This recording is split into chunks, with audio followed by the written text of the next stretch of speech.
In Tode Commentary, Kingdom Chieche Nwafor wrote, Nigeria politicians and the burden of morality. In Nigeria, politics has long been a game of power rather than a mission of service.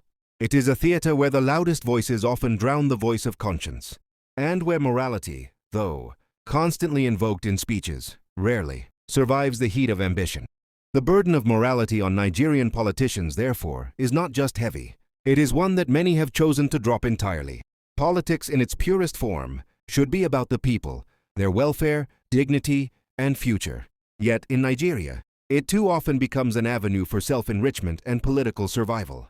From the local government offices to the National Assembly, one finds a recurring pattern. Politicians who campaign on promises of reform but govern with the same habits they once condemned. The lines between public service and personal interest blur quickly, leaving citizens disillusioned. The question, then, is not whether Nigerian politicians know what is right. They do. The real tragedy lies in their unwillingness to act on that knowledge.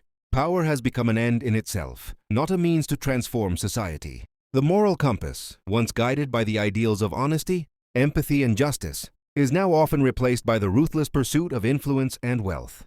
But morality in leadership is not an abstract virtue.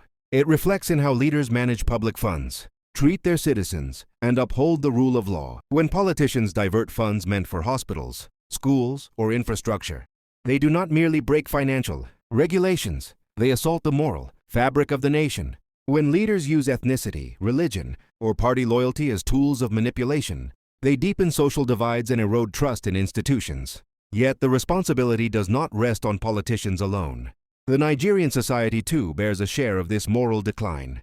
When voters celebrate corrupt leaders because they bring something home, or when political thuggery is tolerated as a normal part of electioneering, the moral failure becomes collective. We cannot demand integrity from leaders when we reward impunity. Still, hope is not lost. Across Nigeria, a new generation of young leaders, activists, and professionals is beginning to challenge the status quo. They are demanding accountability, transparency, and a return to decency in public life.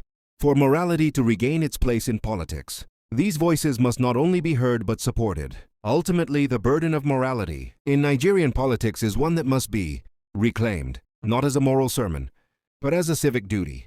A nation that divorces politics from morality risks losing its soul.